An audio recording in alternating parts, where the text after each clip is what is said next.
Hey guys, Brittany here, and I have book review number 3 out of 52, hopefully, I don't know, we'll see. Book review number 3 of 2016, and the book is Obsidian by Jennifer L. Armentrout. It is book number 1 of the Lux series, and for me, this book gets a 4 out of 5 stars. So it was really good, had some flaws, but still pretty good. Let's start with the characters. Characters, I gave a 3 out of 5. Your main character, again, before I continue, there will be minor spoilers. I will not ruin the ending, but they're minor spoilers. So, your main character is Kitten, and she is a human, and with her mother, she has just moved to West Virginia, and I kind of talked about this in my last review about the characters in young adult fiction being relatable, and this kind of pretty much embodies what I was talking about. She loves to read. She's a total book nerd. She has a blog where she does book reviews and, you know, some videos and stuff like that. Sound familiar? Anyway, so that's the epitome of what I meant by being relatable, because how many of you out there have a blog where you talk about books? How many of you do videos where you talk about books? Relatable, see? So, nothing too original there. The blog was a cool aspect of it. But, yeah, normal high school girl. Anyway, she moves in next door to Damon and Dee.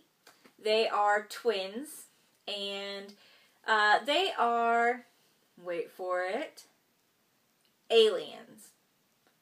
What? Aliens? I know, I have never read a book about aliens, so this was new territory for me, but I liked it, you know.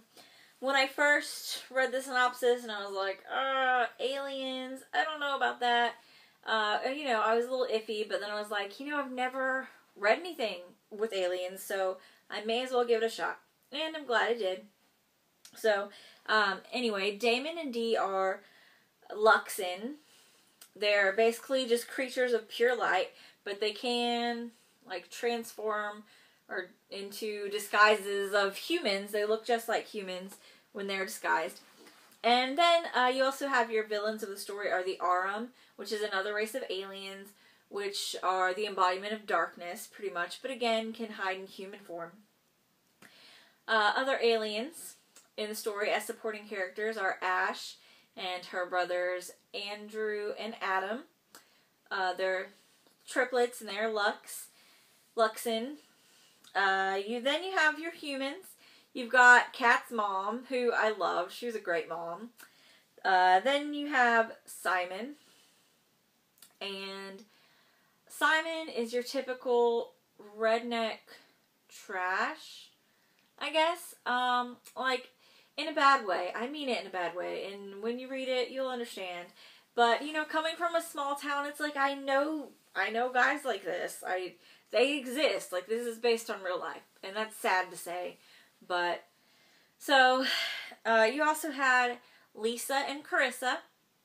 And they're kind of like Tweedledee and Tweedledum. And I don't mean that like they're stupid. I mean like they're kind of the 2-for-1 package. You don't get one without the other. So, but I liked them a lot. They were, they were cool. A favorite character. I'm not sure that I really had a favorite amongst these characters. I only gave it a 3 out of 5. None of the characters really stuck out to me. I mean, of course I liked Kat's mom, but she wasn't my favorite. She was barely around. I also liked Lisa and Carissa, but again, they're not too involved in the story. If I had to pick one, I'd probably pick Dee.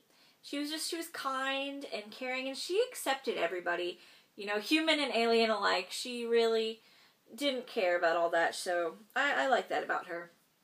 My least favorite character, honestly, was Damon. And yes, he is like the main character. He's the love interest of the story, but he is infuriating.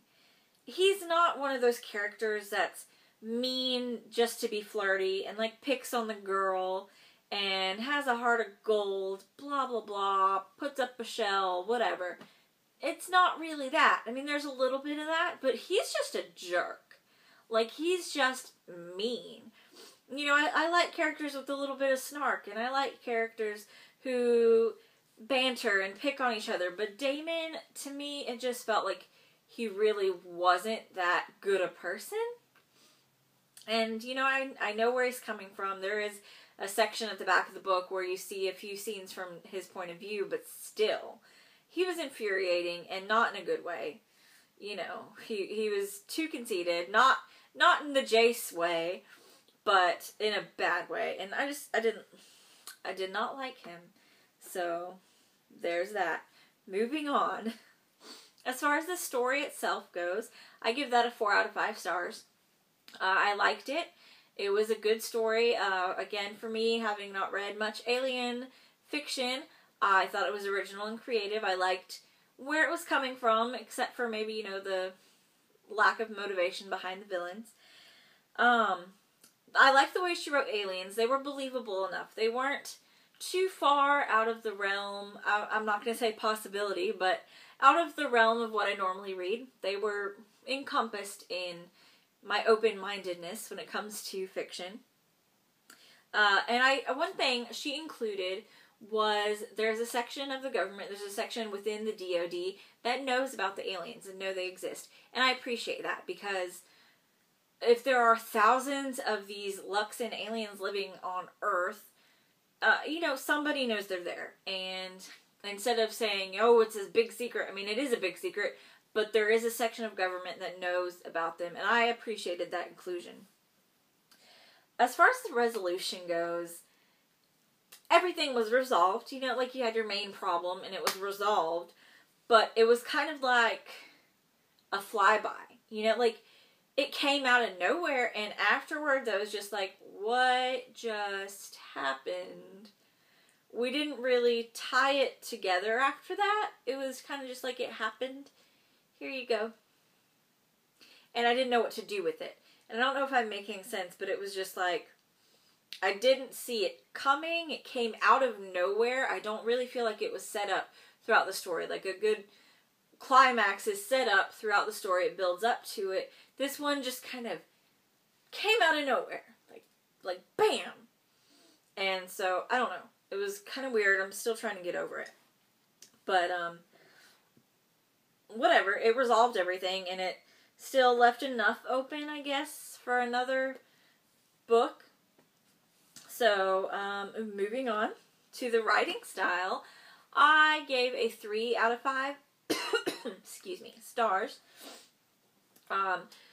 She could be a bit repetitive. It wasn't nearly as repetitive as, the Dreamcatcher book I just read. So, you know, it was good enough, moved on. One thing that did irk me, though, was that I feel like there were just some incomplete, missing thoughts in there. Like, you know, the train be coming, and then it would derail, but then the next second we were back on track like nothing ever happened. And I don't mean like the normal, you know, stream of thought. I mean like characters talking, and then we completely ignore what that character said and start talking about something else for a while, but then 2 paragraphs later we come back to where that character left off. I don't know, it was weird. And like, I'd be reading and then something happened again. Well, it never happened the first time, so how can it be again, you know, or whatever. It was a little jumpy. It was a little all over the place. It wasn't edited well, I don't think, because I mean, what are editors for if not to catch things like that and be like, oh, this makes no sense because we left something out. But, you know, whatever. I could get through it, you know, it didn't bring me to a stuttering halt, so I guess it wasn't too bad.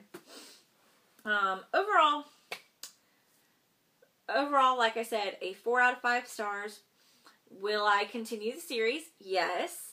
I do plan on it. I definitely was left interested enough in what's going on that I do want to get my hands on the rest of the books. I'm not going to get to them immediately, but I will get to them sooner rather than later. Definitely want to get on with the series. And do I recommend it? Yes. And if you are sitting here watching this thinking, aliens, I just don't know, but you're the least little tiniest bit intrigued, then go ahead and pick it up. I'm not telling you it's the best read in the world. I'm not telling you it's the best alien fiction in the world, but I'm saying that it's worth the read, and it's worth dipping your toes in the water of alien fiction, I guess, just to get one under your belt. And, yeah, it's interesting enough that if you think you might like it, go ahead and check it out. You'll probably like it. If you are absolutely like, no way, Jose, I saw Close Encounters of the Third Kind, and I'm not gonna, be into the alien stuff, then don't force yourself to read it. It's not magical. Okay? It was good. It's not magical. So, anyway, that is my review for this book. That is book 3 of 2016, and I'm excited to get on to the next book. Next, I'll be reading Red Queen by Victoria Aveyard. So, I'm excited about this. Yay! Exciting! So, look for that coming in the near future. Thank you guys so much for watching. Like, comment, and subscribe. And remember to smile, Starshine.